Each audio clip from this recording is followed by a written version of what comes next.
Before we begin, viewer discretion is strongly advised. What you're about to hear is for educational and entertainment purposes only. The following is the exact federal courtroom testimony from the Sean Diddy Combs trial, as reported by Inner City Press. The courtroom had been dead quiet until the footage played. At first, it looked like ordinary home surveillance. But within seconds, that illusion shattered into something darker. The grainy screen showed Diddy, barefoot, moving silently through Kim Porter's hallway. The timestamp read 2:11 a.m., just days before she was found dead. Jurors leaned forward. The gallery froze. And then there he was, carefully, slowly. Diddy reached for Kim's bedroom door. She was visible inside, asleep. His hand gripped the knob. The door creaked open, then black. The video cut out. No follow-up, no audio, just a void. Prosecutors claimed the system had been tampered with. Kim's final text messages said she felt watched. And now, with this footage finally presented in open court, the question shifted from why Diddy was there to what happened when the tape stopped rolling. Day 10 of the trial wasn't supposed to be remarkable.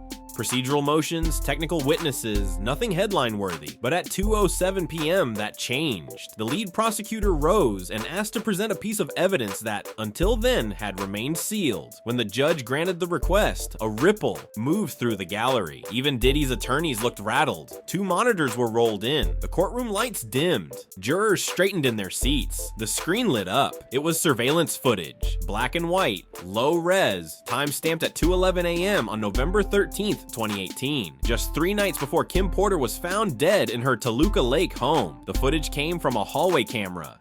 You could barely make out details, but what was on screen was unmistakable. A man in a hoodie, barefoot, gliding silently through the corridor. Gasps echoed. People clutched their mouths. As the figure stepped closer, the image became clear. Was Diddy. Not in disguise, not distressed, calm, intentional, methodical. He stopped at a bedroom door, confirmed by prosecutors to be Kim's. No knock.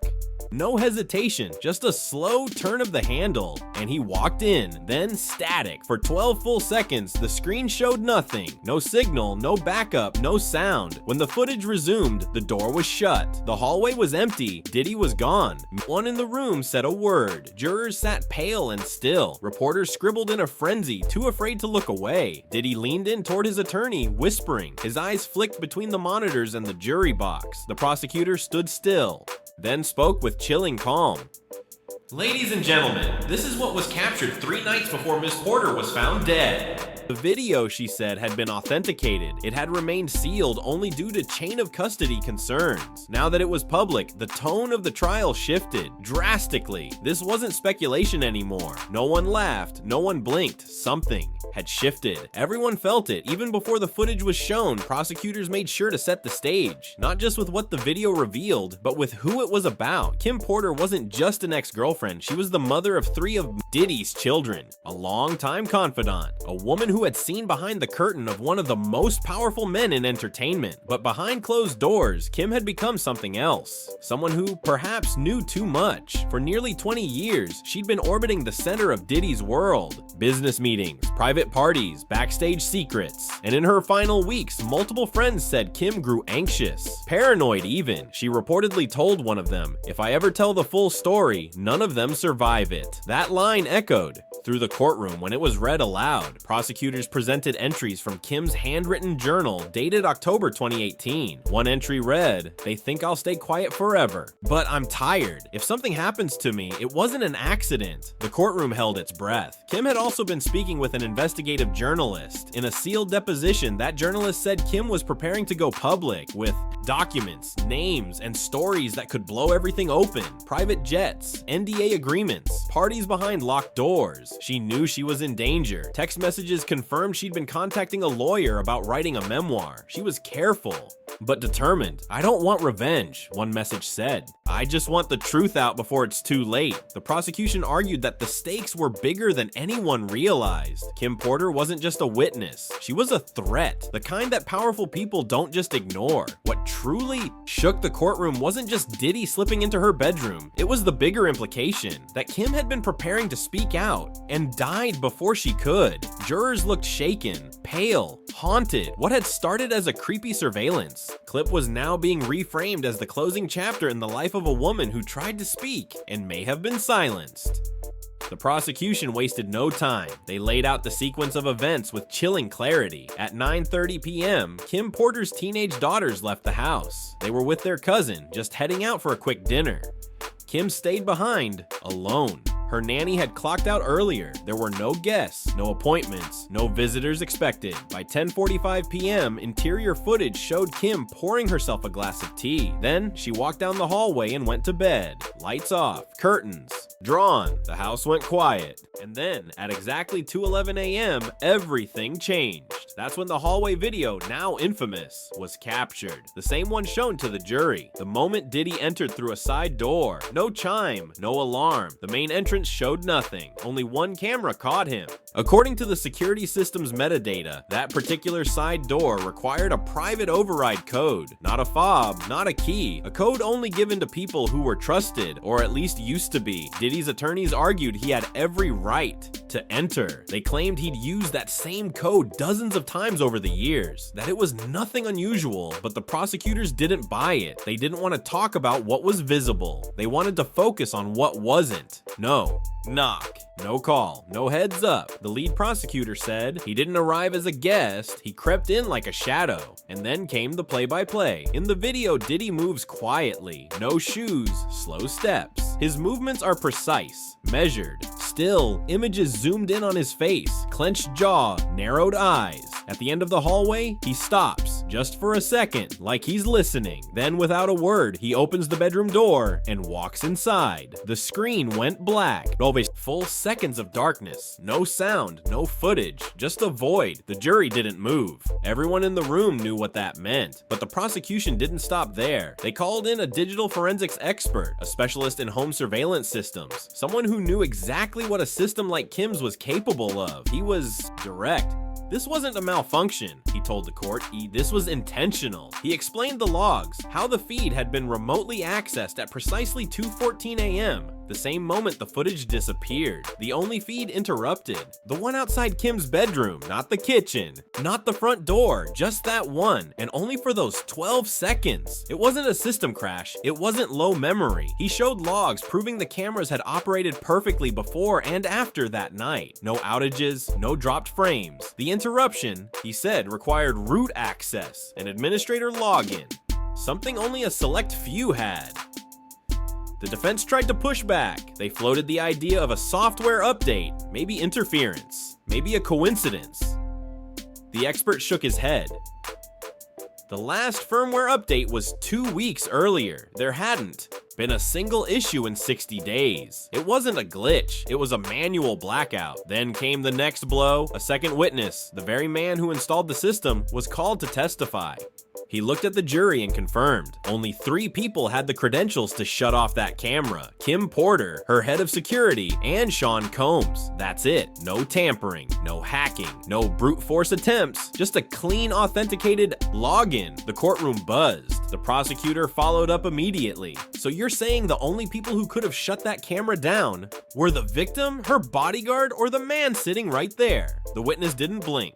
That's correct. And just like that, the grainy video of a man walking through a hallway turned into something far more disturbing. This wasn't about a visit. This was about control and erasure. The silence on the tape became louder than any scream. Then, in a moment that felt straight out of a movie, the prosecutor turned to Diddy, looked him dead in the eye. Mr. Combs, do you remember what happened during those 12 seconds? A pause. Because the system doesn't.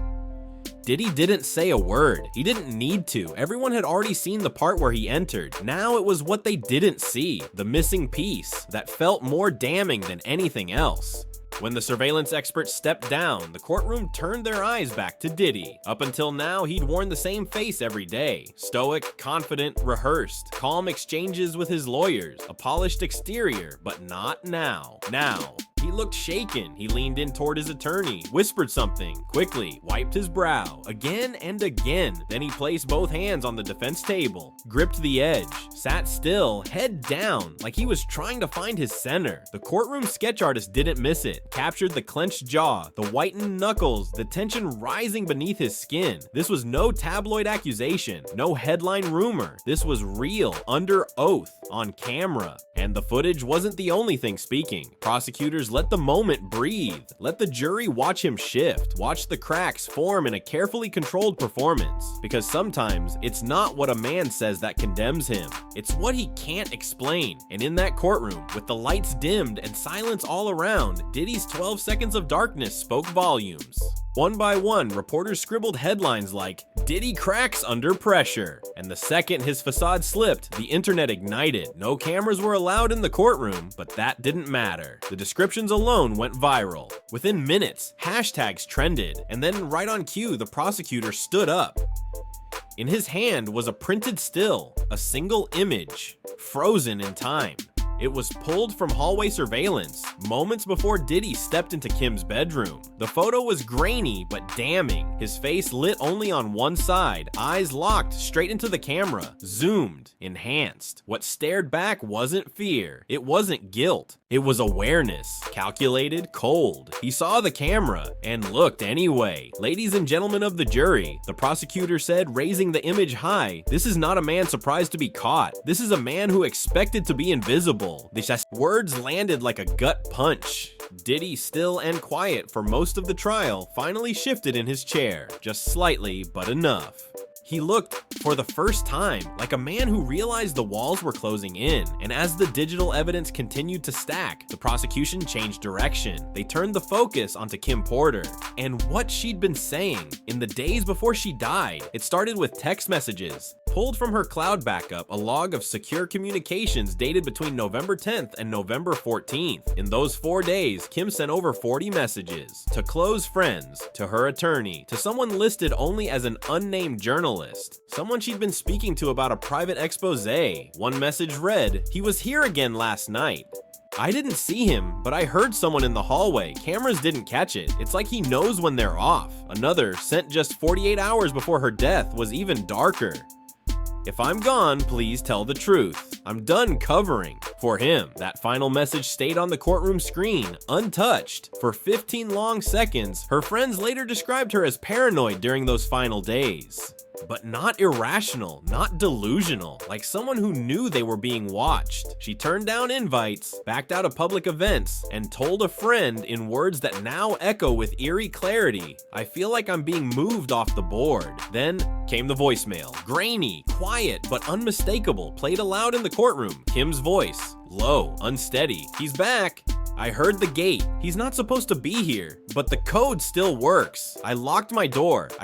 I'm scared." She left that message on her lawyer's phone. November 12th, the day before Diddy was caught on camera walking that hallway. The voicemail was never heard until after her death, but it was her final text, sent at 2:10 a.m. That broke something in the room. Just 1 minute before Diddy appeared in her hallway, Kim had texted her cousin, "I think he's in the house." There was no reply. The message was never opened. Less than 72 hours later, Kim Porter was dead, and suddenly the case felt different. This wasn't just about blurry footage or a glitchy security feed. This was about a woman who knew something was coming, and still, no one stopped it. Then, the prosecution played their next card, and the temperature in the courtroom dropped. They called Dr. Helen Mahoney to the stand, an independent forensic pathologist who had reviewed Kim's autopsy. Back in 2018, her death was ruled as lobar pneumonia, a common bacterial lung infection. But what Dr. Mahoney described under oath didn't line up. She opened a folder, flipping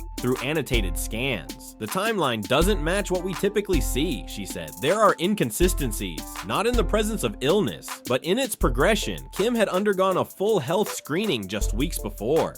No flu, no respiratory infections, no COVID-like symptoms. In her final days, there was no cough.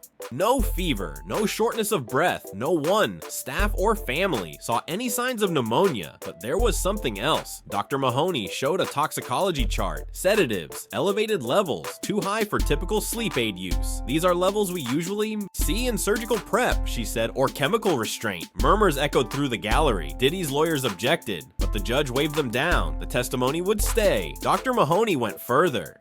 She referenced a second toxicology screen, one that was requested, then mysteriously canceled. That second panel, she said, was standard protocol. A sudden death, no respiratory decline. It warranted more testing, but the request was denied. Whom? Still unclear. All that's known is this: the request was made, then canceled within 24 hours. Before Kim's funeral, before the headlines faded, could foul play be ruled out? Dr. Mahoney paused, then spoke softly. No, not with what I've seen. Too many inconsistencies, too many locked doors. The jury sat in stunned silence. A death once considered closed was now wide open, and far more sinister. Her certificate still read pneumonia, but the data suggested something else. Tampered logs, blocked tests, unexplained sedation, and that when you set it next to the footage, the moment Diddy entered her room, the story no longer felt vague. It felt intentional. It felt like erasure. Then came the prosecution's final strike, and it didn't come from footage, not from a friend, not even from a doctor. It came from Kim herself, her own words, recovered from her laptop's cloud storage, sealed evidence. Unsent email, dated November 11th, 2018. Subject line, what I know about Puff. It wasn't addressed to anyone, but it read like a will, a confession, a digital time capsule of secrets she was finally ready to send, maybe to a lawyer, maybe the press, maybe no one, because she never got the chance. The message began, this is the truth. I'm tired of carrying it, tired of staying quiet while people get hurt and no one does anything. I'm scared, but I'm done being scared. If you're reading this, something happened to me. Or I finally decided to stop protecting him. She included bullet points, a timeline, names, dates, private parties, hidden hotel bookings, mentions of celebrities, of young talent pressured into silence, NDAs signed under duress, attendees who walked away shattered, but the last paragraph made the room go still. He used to say, no one will believe you. I own the narrative. I am the story. And for a long time, she believed him. But now, she wrote, I want people to know. I tried, I spoke up, I put it in writing, and if I'm gone, I didn't go willingly. The prosecutors read it aloud, word by word, no rush, letting each sentence pierce the silence. Jurors shifted. A woman in the back wiped tears. Even the sketch artist stopped drawing. This wasn't a conspiracy. This was a scream, written down in fear, days before she vanished. Moments before it all went quiet, Diddy's legal team had no rebuttal. What could they say? The email was real, verified, stamped in time, and it told one undeniable truth. Kim Porter was never planning to disappear. She was planning to speak, and after that email, nothing in the courtroom felt the same. The air changed. The weight of the silence. Even the way Diddy held his jaw, what began as a trial about abuse, control, and intimidation had morphed into something heavier, something harder to look away from. The prosecutor stood near the jury box, voice calm, but the words cut sharp. This case, he said, is no longer about what Diddy said. It's about what he did. When he thought no one was watching, he pointed first to the hallway footage, then to the blackout logs, the voicemails, the sedative levels, the canceled talk screen, and finally to the email titled, What I Know About Puff. Then he paused. Ladies and gentlemen, he said, this isn't a murder trial yet, but it is a trial about pattern, power, and silence. And Kim Porter was silenced. He held up that still photo, Diddy's face frozen, just before he opened Kim's door. He never thought you'd see this. The prosecutor whispered, he never thought this day would come. But here we are. The judge called for a recess. Everyone stood, but no one spoke, because now the question wasn't if something happened, it was how far it went. And when court resumed the next day, not once did Diddy smile, because for the first time, the narrative wasn't his.